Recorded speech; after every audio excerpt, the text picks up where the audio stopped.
आगे बढ़िए ज्येष्ठ।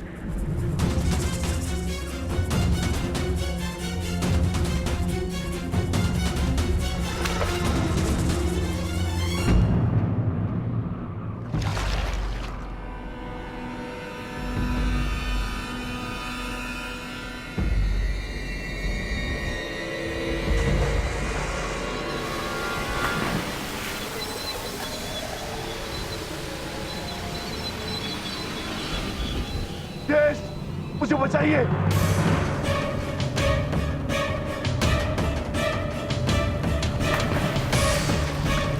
ज्येष्ठ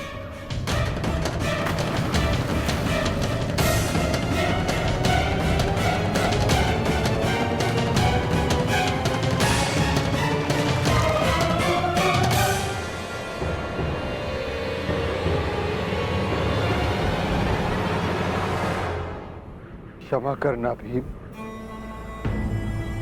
तुम महाबली पवन पुत्र भीम हो, अपनी सहायता करने में सक्षम हो, परंतु ये भोला कुकुर अपनी सहायता नहीं कर सकता, इसीलिए मैंने इसे बचाया। मैं समझ गया ज्येष्ठ, मेरा अंत आ गया है, परंतु इससे पूर्व मैं अपने अंत का कारण जानना चाहता हूं। ज्येष्ठ बताइए। क्रोध, तुम्हारा क्रोध भयंकर था विक्रोधन। तुमने क्रोध में उनके भी प्राण लिए जिन्होंने कोई दोष नहीं किया था, और आज तुम्हारे अंत का कारण क्रोध ही है। तुम्हें शांति मिले अनुज। धर्मं च लोभं च मोहं चोषमस्थितः युध्याधमानहङ्कारा यतो धर्मस्ततो जयः।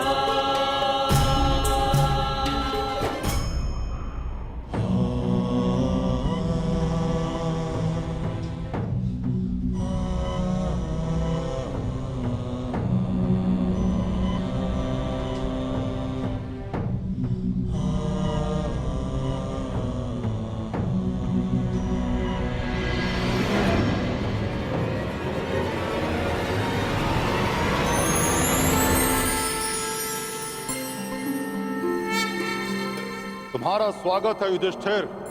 वस्वताय धर्मराजाय भक्तानुग्रह कृतये। प्रणिपात धर्मराज। इस परलोक की यात्रा में तुम काम, क्रोध, मोह, लोभ सबसे विरक्त रहे, इसलिए तुम्हें सशरीर स्वर्ग में प्रवेश करने का वरदान मिलता है।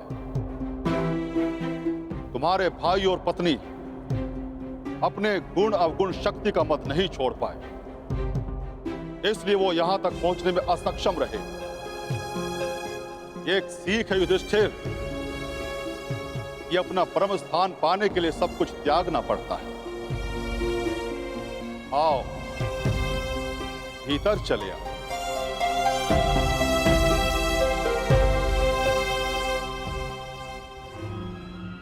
आओ मित्र, भीतर चले।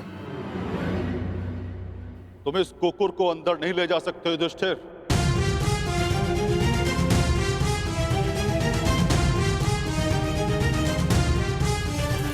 क्षमा कीजिएगा धर्मराज, परंतु जिन कठिनाइयों से जिस प्रकार मैंने इस यात्रा को पूर्ण किया है, उसी प्रकार इस कुकुर ने भी इस यात्रा को पूर्ण किया है। और हर यात्री को लक्ष्य तक पहुंचने का फल अवश्य मिलना चाहिए। मैं इस कुकुर को छोड़कर नहीं जाऊंगा। जो अंत तक साथ दे वही धर्म है, और इस नाते ये कुकुर मेरा धर्म है। मैं युधिष्ठिर अपने धर्म को त्याग कर स्वर्ग की कामना भी नहीं कर सकता धर्मराज। आप आज्ञा दें, मैं लौट जाऊंगा।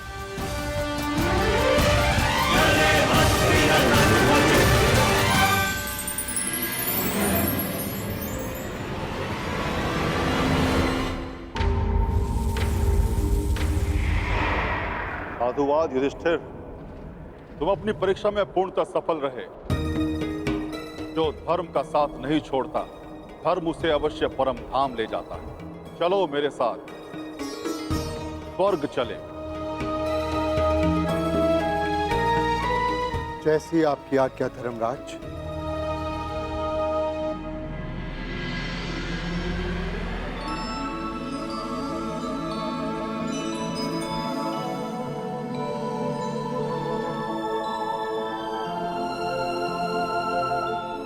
आओ युधिष्ठिर आओ। इस स्वर्ग में तुम्हारा स्वागत है।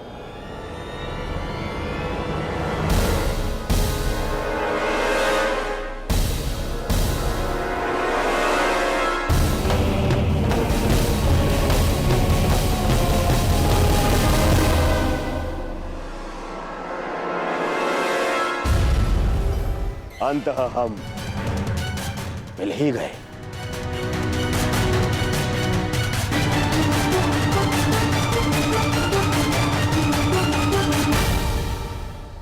अरे किंतु तुम अकेले क्यों आए हो? तुम्हारे बाकी पांडव और पांचाली उन्हें कहां छोड़ाए? उन्हें साथ नहीं लाए? अरे कहीं ये भय तो नहीं था कि मैं दोबारा तुम्हारे भाइयों को दास बना दूंगा और द्रौपदी को दासी? हाँ,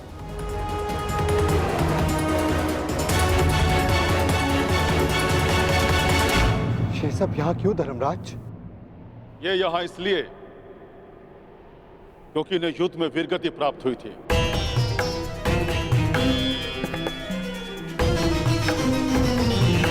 और ये पहले से निश्चित था कि जो कुरुक्षेत्र में वीरगति प्राप्त करेगा उसे स्वर्ग में स्थान मिलेगा। परंतु मेरे भाई और पांचाली कहाँ है धर्मराज? मुझे उन्हें देखना है। आओ मेरे साथ।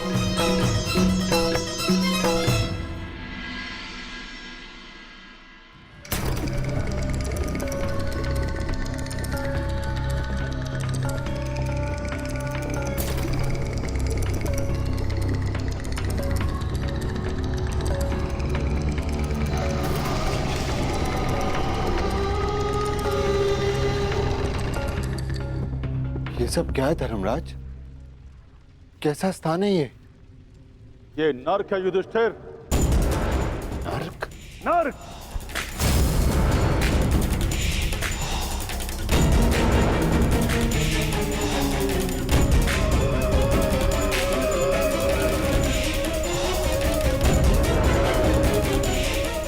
किंतु आप मुझे यहाँ क्यों लाए?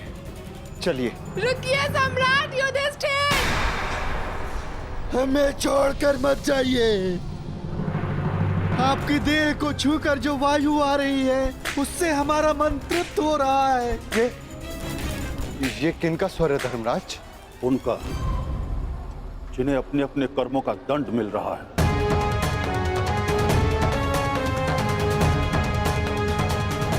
मैं उनसे मिलना चाहता हूँ। चलिए मेरे साथ।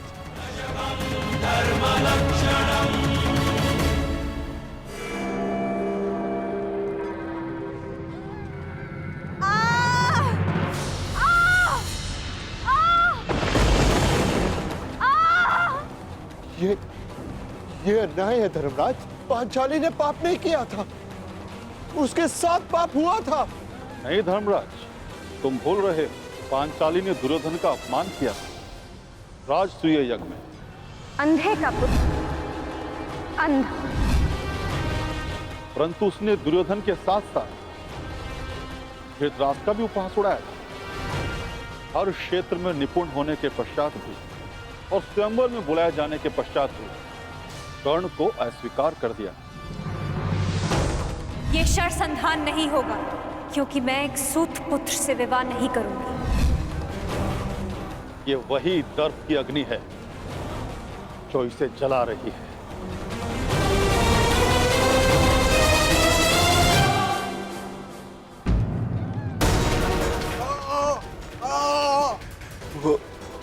वो ये कौन है?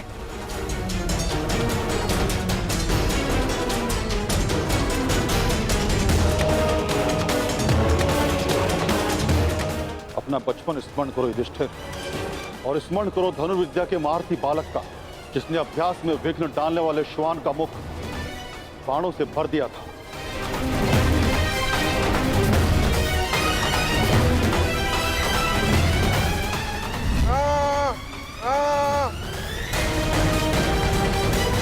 एकलव्य? परंतु ये एकलव्य नहीं, ये वो है जिसके कारण एकलव्य को धनुर्विद्या का त्याग करना पड़ा और अपने अंगूठे का भी त्याग करना पड़ा।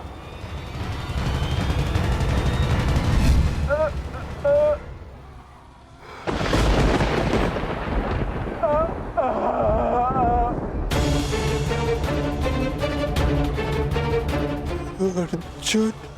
अर्जुन की इसी लालसा के कारण एकलव्य को बहुत कुछ खोना पड़ा। वही पाप अर्जुन को इस परिस्थिति में ले आया है। तो फिर भीम का है धर्मराज? भीम उधर है।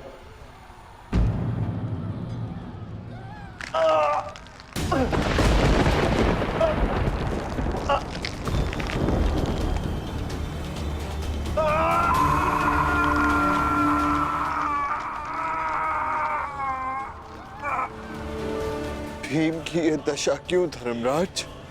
भीम ने किस प्रकार अनीति से जरासंध को मारा था।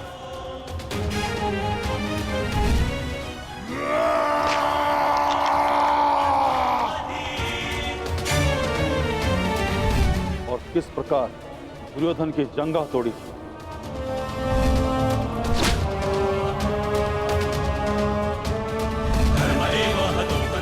अपने प्रतिशोध के चलते किस तरह से भीम मनुष्यता त्याग बैठे और रक्त पिपासु बन गए। धर्म की स्थापना के लिए कभी कभी वध आवश्यक हो जाता है, परंतु बर्बर बनना उचित नहीं। भीम को उसकी बर्बरता का दंड मिल रहा है। क्या नकुल सहदेव को नहीं देखना चाहोगे? नहीं नहीं धर्मराज, वो दोनों फूल से जैसे बालक मेरे पुत्र जैसे, मेरे भाई नहीं। मैं उन्हें नहीं देख पाऊंगा, नहीं देख पाऊंगा मैं उन्हें।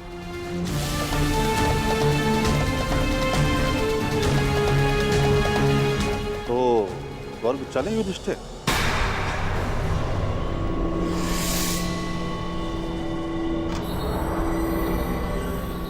मैं क्यों? क्योंकि तुम अकेले अपने भ्राताओं में निष्पाप हो, इसलिए तुम्हें स्वर्ग में स्थान मिला।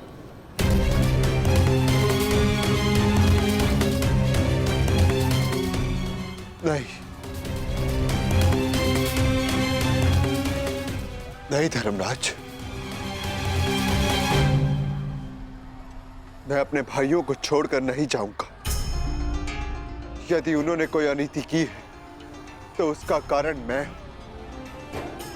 एक ज्येष्ठ होने के नाते मेरा कर्तव्य था कि मैं अपने भाइयों को, अपने परिवार को उचित मार्ग दिखाऊं। मैं अपने परिवार को छोड़कर नहीं जाऊंगा यहां से। जहां मेरा परिवार रहेगा वही मेरे लिए स्वर्ग है। मैं यहीं रहूंगा धर्मराज, यहीं।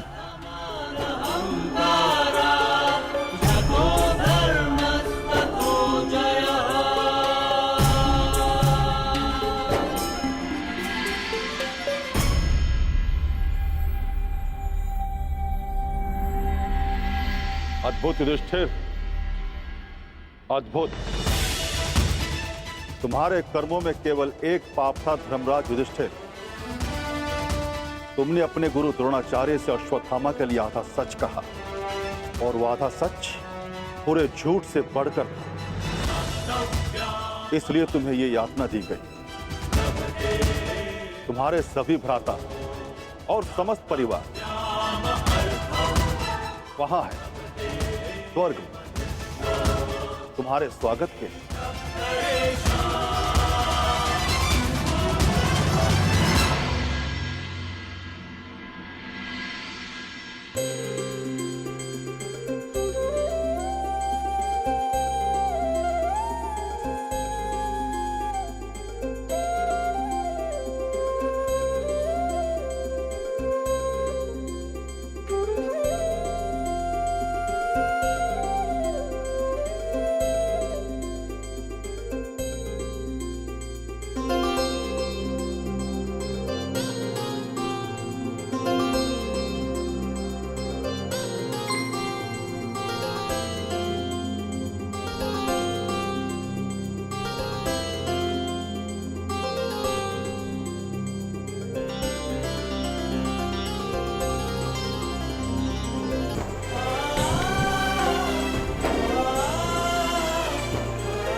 आइए ज्येष्ठ।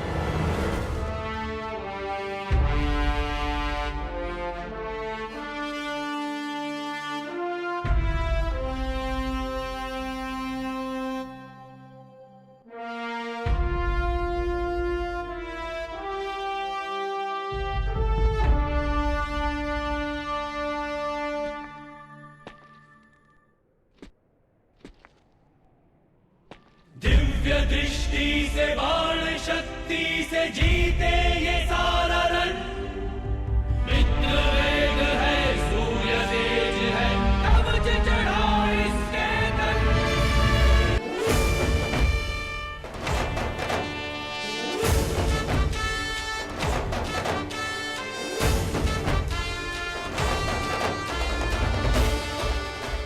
ज्येष्ठ,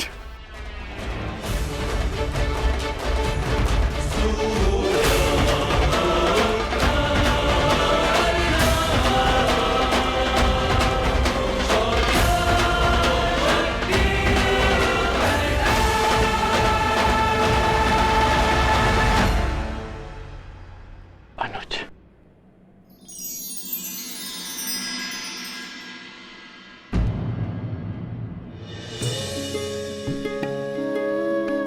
माधव,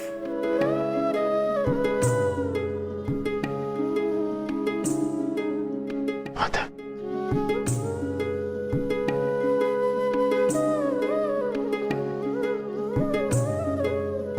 हाँ धर्मराज, और देखो आज सारे 106 भाई एक साथ स्वर्ग में हैं, और यदि धरती पर ये सारे 106 भाई एक साथ होते तो धरती को स्वर्ग बना देते। युद्ध सदैव अंतिम प्रयास होता है। प्रथम प्रयास सदैव प्रेम होता है। प्रेम से संब्रह्म जन्म लेता है और संब्रह्म से आदर, आदर से करुणा, और जब मनुष्य में करुणा होती है तो वो एक दूसरे की आवश्यकताएं समझता है, उसकी पीड़ा समझता है, उसके निर्णयों का सम्मान करता है और जहां एक दूसरे के लिए सम्मान, वहां युद्ध के लिए कोई स्थान नहीं होता।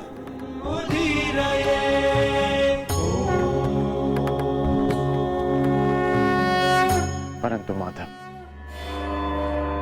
धरा को आपकी कमी अवश्य अनुभव होगी। मैं दूर कहां हूं, मैं तो कण कण में हूं, तृण तृण में हूं। मैं हर मनुष्य के भीतर हूं। जहां मेरी सोच है मैं वहां हूं। यदा यदा हि धर्मस्य ग्लानिर्भवति भारत